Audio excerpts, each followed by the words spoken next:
Olá para você que está aqui com a gente assistindo nossa Rádio Defensoria. Meu nome é Gislaine Teixeira e esse é o podcast Entrevistas DPE. A gente sempre traz assuntos atuais e importantes para você. Um assunto que está muito em voga ultimamente são os remédios para diabetes, que também são usados para emagrecimento. A farmacêutica e vice-presidente do Conselho Regional de Farmácia de Roraima, Valdirene Cruz, vai falar sobre os impactos da queda de patente do Ozempic, que o princípio ativo é a semaglutida, um medicamento usado no tratamento da diabetes tipo 2 e popularizado para a perda de peso. A conversa vai explicar o que são patentes farmacêuticas, por que elas encarecem os medicamentos e como a chegada dos genéricos pode ampliar o acesso da população e reduzir os gastos em saúde pública. Seja bem-vinda, Valdirene. Obrigada por ter aceitado o nosso convite. Não. Valdirene, o que é uma patente de medicamento e por que ela é tão importante para o mercado farmacêutico? Olha só, a patente é o direito de comercialização da indústria ou do laboratório que detém a patente, porque ele fez os investimentos, né, da pesquisa, do teste, liberação, até aquele medicamento chegar no mercado. Então, o que é a indústria farmacêutica e até mesmo o laboratório é o custo de pesquisa, que não é barato no Brasil ou em qualquer outro país.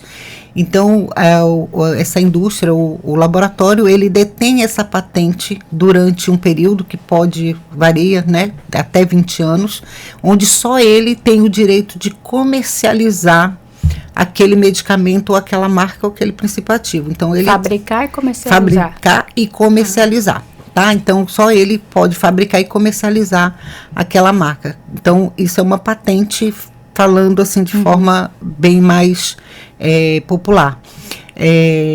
A quebra da patente, ele dá o direito de outros laboratórios, né, de outras indústrias, também fabricarem esse medicamento. E a gente tem duas formas de quebra de patente.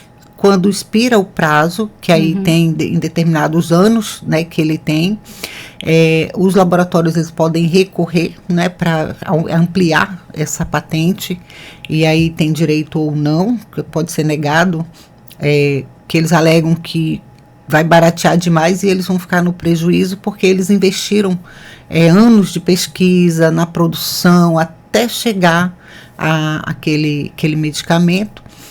E também numa emergência, né? Como a gente teve lá a questão da AIDS, que teve quebra de patente. Então, eu tenho quebra de patente nessas situações. Numa emergência de saúde pública, eu também posso ter a quebra de uma patente de um medicamento que ele tem um custo muito elevado e precisa, num quantitativo muito maior, dar acesso a uma população bem maior. Então, eu posso também ter a quebra de patente. O governo ele pode pedir a quebra de patente daquele medicamento para poder atender aquela emergência em saúde. Nesse caso de emergência também, as vacinas da Covid também teve quebra de patente? Não, ela não teve porque ela foi fabricada naquele período, né? Então houve a produção, foram vários laboratórios ao mesmo tempo, então de produção, mas houve compartilhamento, porque nós estávamos isso, né? Porque, por exemplo, houve envio do princípio ativo e era feito aqui no Brasil, né? Só que era daquele laboratório. Então, naquele momento de emergência, nós teve vários laboratórios que apresentaram a sua vacina COVID. Então, graças a Deus. Então, não houve uma quebra de patente ali, pelo momento, que era um momento que nós vivenciamos muito crítico, né, e bem complicado, e a vacina ela veio trazer o que nós temos hoje, né, a circulação do vírus, ele continua em circulação, mas nós temos a vacina que ela vem com um propósito que é o óbito, o agravamento, mas principalmente a questão de óbito, que nós lembramos bem, nós vivenciamos, foi bem caótico, né? E os medicamentos patenteados, eles têm preço alto, né? Em comparação ao genérico. É por causa de todo esse investimento na pesquisa? Isso, exatamente. Aí, então, quando há quebra de patente, qual é a principal vantagem e principalmente para o setor público e para quem faz o uso da medicação que vai comprar. Ela chega a baratear aí em torno de 30% até 60% do medicamento patenteado, porque em outros laboratórios a oferta ela aumenta. Com o aumento da oferta daquele medicamento, há uma concorrência no mercado. Então isso derruba os preços. E aí se dá acesso tanto para a população, para aqueles que precisam daquele medicamento, e até para que o governo também, na questão da saúde pública, ele consiga atender e colocar dentro dos medicamentos de responsabilidade de Estado e de município, aquele medicamento para acesso da população no serviço de saúde. Eu uso, né, remédio controlado para enxaqueca, e uma vez a médica receitou para mim e eu pedi para ela colocar o princípio, né, genérico, porque tem farmácia que não aceita o nome diferente, né, mesmo sendo do genérico. E aí ela me falou que o genérico, por lei, ele tem que ter, se eu não me engano, até 65% do princípio. Aí eu achei estranho, porque a gente acha que é tudo igual, né? Não tem como ser igual, mas o genérico ele tem sua legislação bem vigente, ele precisa cumprir várias finalidades de efetividade, garantir efetividade, principalmente a efetividade do medicamento. Então, o que acontece? O laboratório que vai produzir um genérico, ele precisa garantir uma quantidade mínima que tenha para que eu vou alcançar o mesmo objetivo que o medicamento de referência, né? Aí quando você fala de trocar, nós temos uma lei nós temos uma lei também que eu preciso, principalmente no serviço público, eu preciso prescrever pelo princípio ativo e não pelo nome de laboratório. Por quê? Porque nós temos as unidades de saúde que disponibilizam alguns medicamentos, principalmente medicamentos para doenças crônicas, como hipertensão, diabetes, né, que é o caso, principalmente, a gente está falando da quebra de patente. Ele precisa garantir, e nem sempre ele vai ter aquele laboratório, porque ele trabalha com licitações. Então, ele vai trabalhar pelo princípio ativo. Então, isso facilita. E também, quando o profissional prescritor, ele prescreve uma medicação pelo laboratório, nós temos a lei da intercambiabilidade, mas aí eu tenho limitações. O profissional farmacêutico, ele não pode fazer a troca daquela medicação por todas as medicações. Então, eu preciso saber também, dentro dessa intercambiabilidade, qual é o medicamento que eu posso estar oferecendo para o cliente, né, no balcão da farmácia. E aí isso nos dá um leque também, mas isso foi se aprimorando para ter a intercambiabilidade. Mas o ideal é que o medicamento ele seja prescrito pelo princípio ativo, porque aí dá para o paciente a escolha, porque aí até pela questão de poder aquisitivo, quando se trata de doenças crônicas, sabe que você vai usar sempre, né? Ele vai usar aquela medicação para o resto da vida, para garantir qualidade de vida, manter aquele agravo, aquela doença controlada. Então, significa custo, né? Então, ou ele pega na rede pública, ou ele vai fazer aquisição, né, quando não houver na rede pública. Então, eu preciso também pensar na questão de acesso e garantir que ele consiga pelo menos comprar. Quando ele não consegue ter aquela medicação na unidade, no serviço público, ele vai fazer a compra na farmácia privada. Ele precisa ter, se ele tiver um medicamento que ele custa aí 3 vezes mais, ele não vai conseguir, então não vai ter adesão e ele não vai conseguir, então ele não vai fazer uso dessa medicação. Então, a questão da quebra de patente também, o medicamento genérico ou similar, ele traz isso. Ele traz também, ele garante acesso a toda a população, e a questão da fator economia, né, que a gente sabe que tem muitas pessoas que não têm um padrão de vida elevado, que a questão orçamentária pesa na questão do medicamento, da compra desse medicamento. Aí eu não vou ter adesão porque ele não vai conseguir comprar a medicação. Então, pensando nisso também, acesso para a população. E no caso também, a quebra de patentes pode impactar os gastos públicos, especialmente o SUS, que compra remédios em larga escala, né? Exatamente. Então, o SUS, ele compra medicamento para doenças crônicas, medicamentos de alto custo. Então, tem um impacto muito grande no orçamento dos estados, municípios e até mesmo do próprio Ministério da Saúde. Então, isso vem também dar ao gestor, né, municipal, estadual ou federal, um poder aquisitivo maior, de comprar para um número maior da população, e quando o medicamento ele entra na REMUME, ele para o acesso, né, para a unidade básica, ele precisa ter essa garantia, aquisição para alcançar o maior número possível, garantir, né, dentro do SUS o acesso àquela medicação. Então, se ela tem um custo menor, isso também vai ajudar para atender um número muito maior de pacientes. O Ozempic se tornou bastante conhecido, né, tanto no tratamento da diabetes quanto na busca por perda de peso. O que você acha que explica essa popularidade? Bom, no momento em que a gente luta, né, contra a balança, quem nunca, né? Quem nunca, né, lutou contra a balança? O Ozempic ele foi criado, né, para atender a questão da diabetes tipo 2, mas um dos efeitos dele é a questão da perda de peso, né? Ajudar a controlar e ajudar a perda de peso. Então, assim, tem aqueles pessoas também obesas que precisam, né? Não conseguem uma outra forma de perder peso.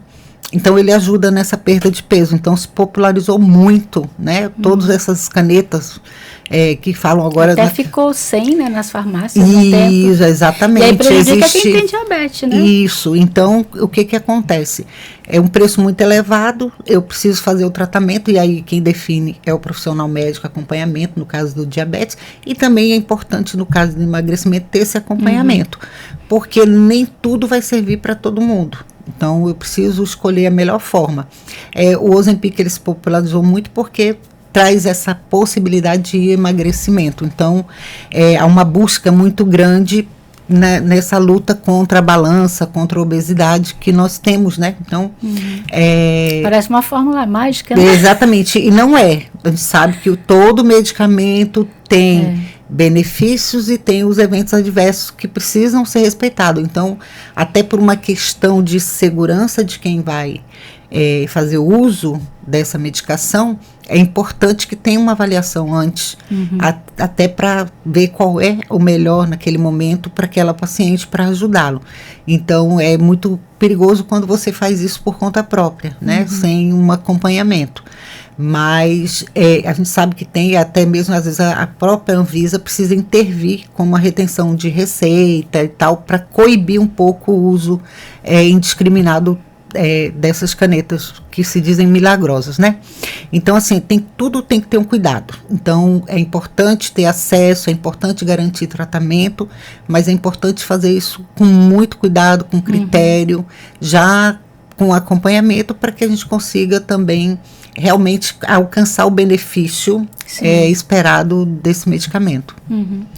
E o tratamento com ele, né, dependendo da dose, né, das miligramas, pode ultrapassar até R$2.000 por mês, né? Exatamente. Com a chegada dos genéricos, quanto mais ou menos esse valor vai cair? Tem um estudo que aponta, a gente precisa entender que até mais de 30%, até 60% do valor estimado, ele pode vir a cair. Então, considerando aí que até R$2.000 o preço de uma medicação, exatamente da Ozempic, a gente espera aí até um desconto de mais de R$500. Isso dá isso dá um impacto muito grande no tratamento. Dá uma feira boa, né? Então, agora a gente só vai saber mesmo quando ele estiver sendo comercializado, para ver os custos e o impacto. Como vai haver concorrência, porque vários laboratórios já se mostraram interessados, alguns já estão adiantados nesse processo, mesmo que a patente ela ainda tenha um prazo para queda, já começa a se preparar antes, porque precisa fazer os estudos também, precisa produção, como é que isso vai chegar no mercado, embalagem, enfim, tantas coisas que estão na produção do medicamento. Então, precisa se entender esse processo, e alguns já são adiantados nesse processo, já esperando para que haja essa quebra de patente, para que eles comecem a produzir. Isso tanto no Brasil como em outros países, né? Alguns mais adiantados, outros menos, laboratórios. E aí, quando começar a chegar no mercado, é que nós vamos realmente ver qual o valor que essa medicação ela vai custar. Mas com certeza vai ter aí uma queda muito boa, significativa.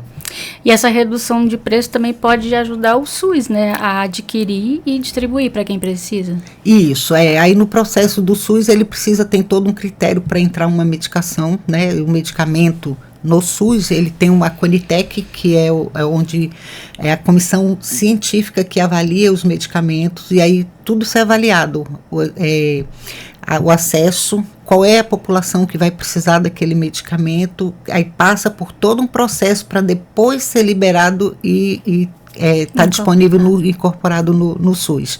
Mas sim, a questão do valor é significativamente muito... influencia também, não é o único critério, tem vários outros critérios técnicos para entrar uma medicação no SUS, né, um medicamento no SUS. Mas com certeza a questão de preço, ela influencia. A fabricante do Ozempic tentou estender a patente no Brasil, né, mas não conseguiu. Essas disputas judiciais, elas são comuns no setor farmacêutico? Sim. É uma disputa, até uma disputa de mercado, como eu lhe falei. Geralmente eles alegam, o detentor da patente, ele alega que ele investiu muito e ele vai ter um prejuízo muito grande com essa queda de preço, né?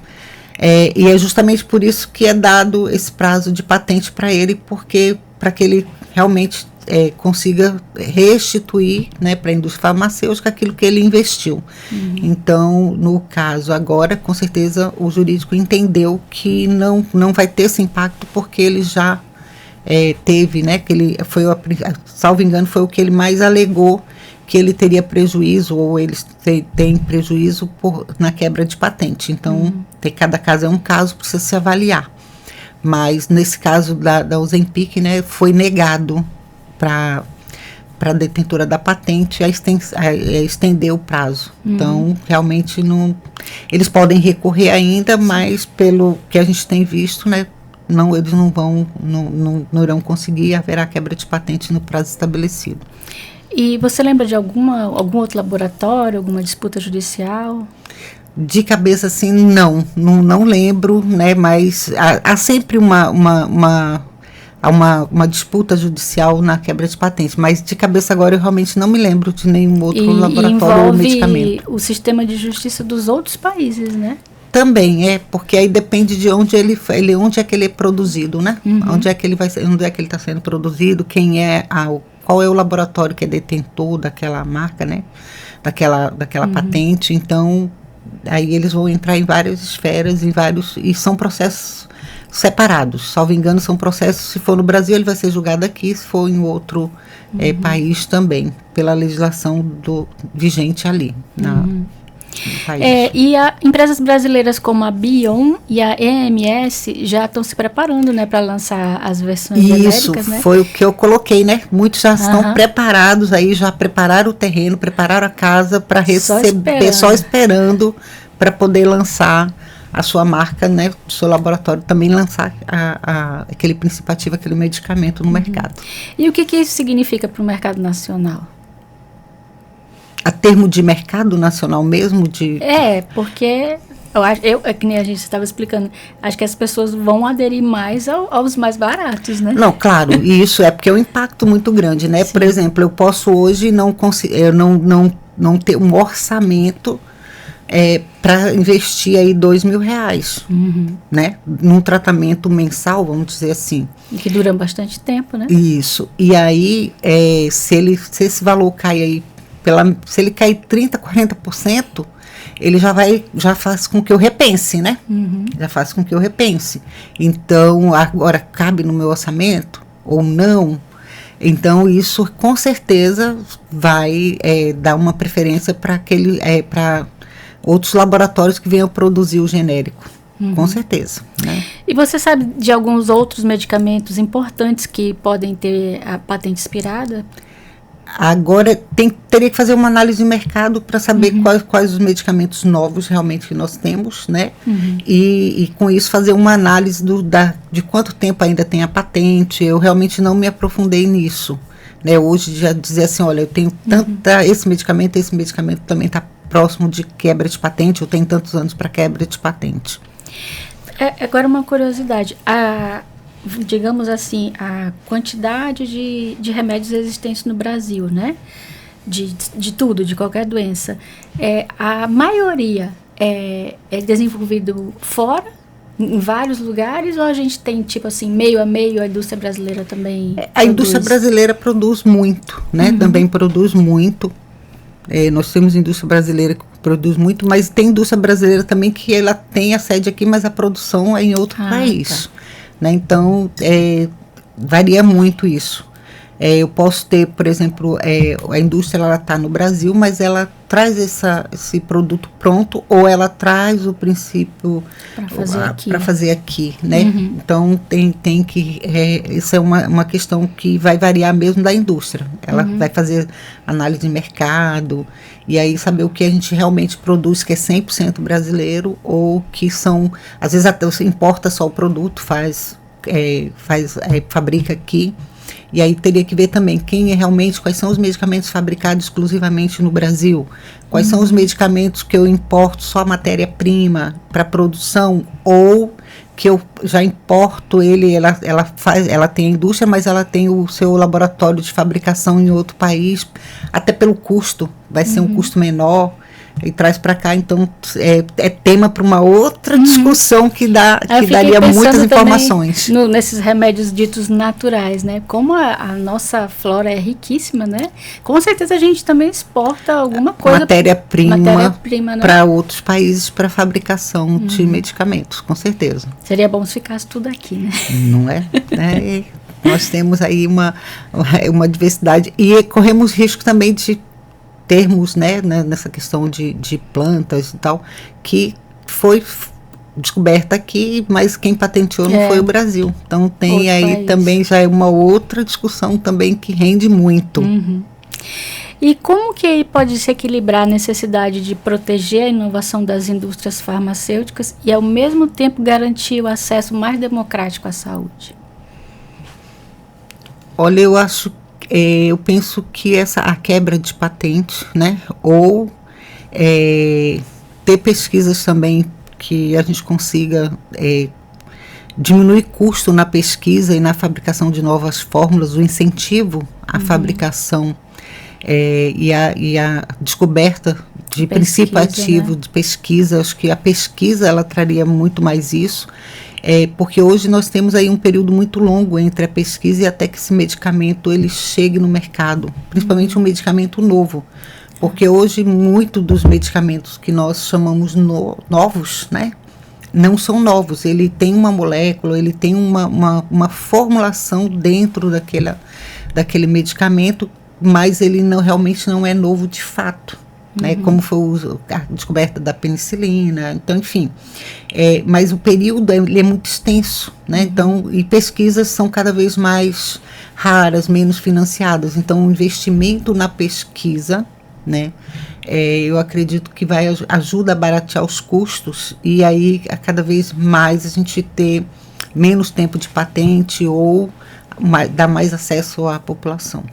Para que a gente consiga realmente ter um medicamento de acesso mais igual, o que a gente consiga mesmo, que muito mais da população ela consiga ter acesso àquele medicamento. Então, seriam produções, né, por parte do próprio governo e investimento na pesquisa, no desenvolvimento de novos fármacos. Você como representante do conselho, né? Qual que deve ser o papel dos farmacêuticos na orientação da população quando surgirem os genéricos do Ozempic?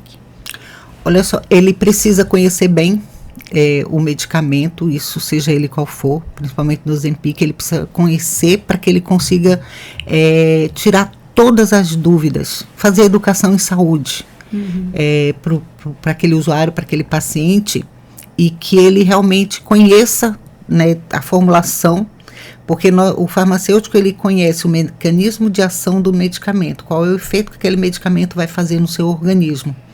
Então, ele precisa conhecer e ele precisa dizer para o usuário e mostrar para ele, tirar as dúvidas. Quando ele chegar, que ele fizer esse questionamento, né, poxa, eu tenho aqui o medicamento de referência, e aí eu vou usar o genérico. Qual é a vantagem do genérico? Qual é a segurança que eu vou ter? Então, ele precisa conhecer todos os fatores, como é que ele vai agir no teu organismo, para que ele faça a educação em saúde para o cliente, para o paciente, e aí para que ele faça a adesão ou não, a escolha da mudança ou não para o genérico.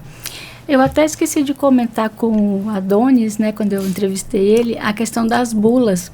Porque eu sou do tempo que as bulas era aquela linguagem que ninguém entendia nada, além da letrinha ser miudinha, né? E a mudança agora ficou muito fácil, né?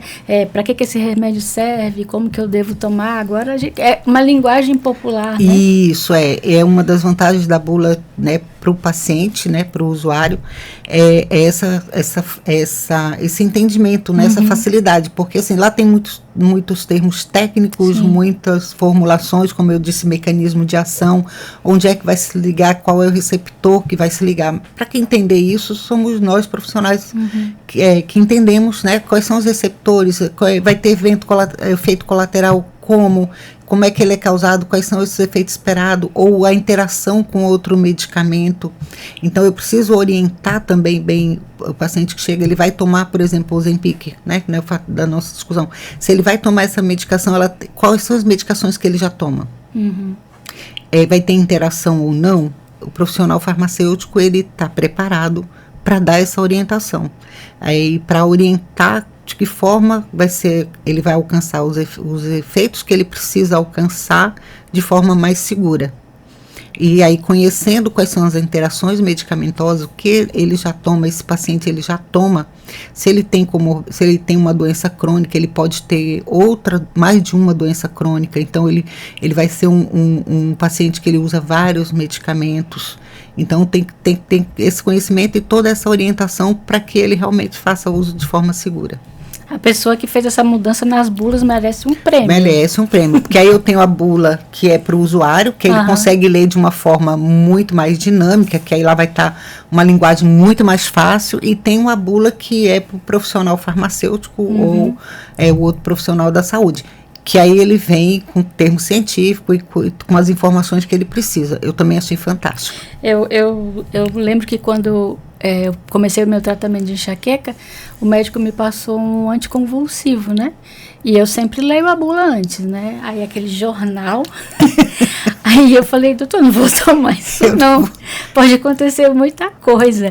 Aí ele falou assim, quando você pegar um remédio que tem uma bula desse jeito, com bastante informação, significa que ele é super seguro, porque ele foi muito testado antes de ser aprovado. E ele tem lá os eventos,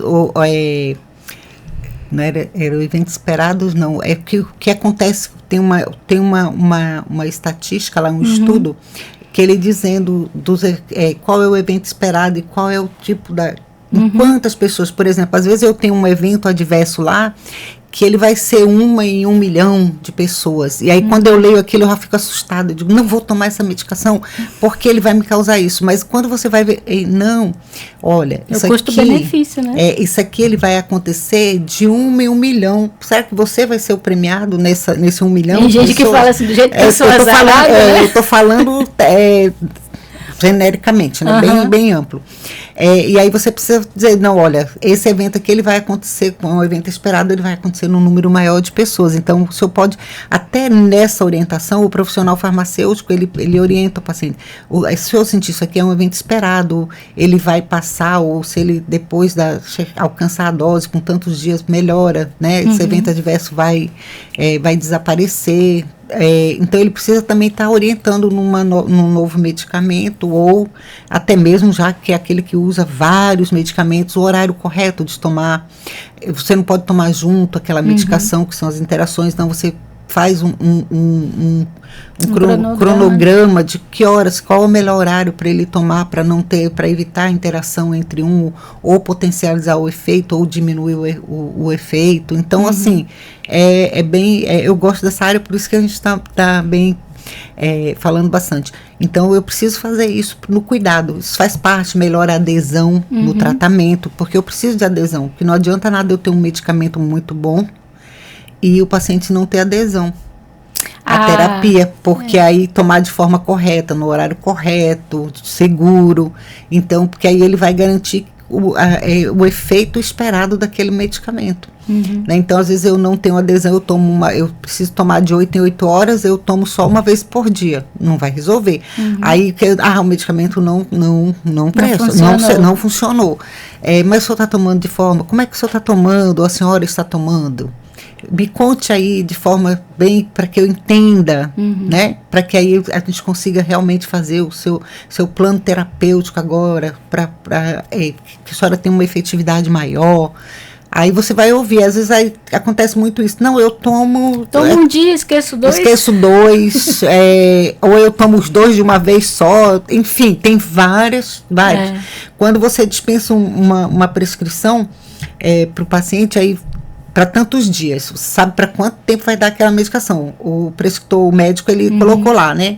Tratamento para tantos dias, 30 dias, aí faz aquele cálculo, olha, tem a medicação para tantos dias. E às vezes ele vem antes do esperado. Sua medicação acabou. Não, já acabou, mas não era para ter acabado. Olha, a sua medicação dava para tantos dias, hoje tem tantos dias. Por quê? Aí você vai entender. Aí ele vai dizer, não é porque eu, às vezes esqueceu, não é porque eu tomei, ou ele entendeu errado. Porque entregaram para ele também, não informaram, não disseram nada. E aí ele tomou do jeito que ele entendeu. Então, assim, essa avaliação é muito importante para garantir realmente tanto a adesão como a efetividade do medicamento no tratamento. Nós temos tratamentos crônicos, né, que eu vou tomar para o resto da vida, mas eu preciso manter a pressão ou o diabetes sob controle. Então, eu preciso ter uma adesão à medicação boa, realmente fazer de forma contínua, horários adequados, né? O medicamento, ele interfere no alimento. Tem medicamento que eu tenho que tomar com alimentos para para ele ter um efeito maior, melhor, a absorção maior, eu preciso estar com alimentos. Então, essas coisas é importante. O paciente ou o cliente, ele pode chegar e perguntar, fazer esses questionamentos. Sim, mas eu posso tomar com alimento? Né? Às vezes na bula lá também está, é o melhor horário de tomar, ou tome quando ele está lá, tome com alimentos, justamente a gente vai garantir o maior, que aquele medicamento ele tem um efeito esperado realmente muito melhor, uma absorção bem melhor, né, do organismo, para que o medicamento faça o efeito que a gente precisa que ele faça. O médico me passou para tomar de manhã e à noite. Aí a minha nutricionista falou que o da manhã era para eu dar um intervalo de 1 hora depois que eu tomasse café, por causa da absorção, mas o médico não falou isso. Porque o medicamento, às vezes, ele precisa estar longe do alimento também, porque o alimento vai atrapalhar. Então, assim, isso é o profissional farmacêutico, ele está preparado para fazer essa abordagem, fazer essa orientação. Valdirene, o que você diria para quem depende de medicamentos de alto custo e está aguardando a queda das patentes para continuar o tratamento? Olha só. Vamos ter fé. Realmente fica até difícil dizer alguma coisa, mas no SUS tem um programa que realmente é de medicamento de alto custo, mas aí ele precisa ter todo aquele critério que nós falamos, né, lá, para que tenha o usuário. Então, a incorporação daquele medicamento no SUS, precisa ver se ele realmente é necessário, né, qual é o público que ele vai atingir.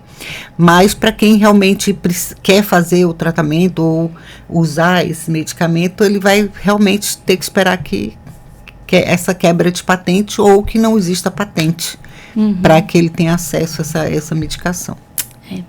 Queria agradecer a sua presença aqui, obrigado pelos esclarecimentos, e quem tiver com dúvidas sobre medicação que o médico passou, não entendeu a receita, é só procurar uma farmácia, né?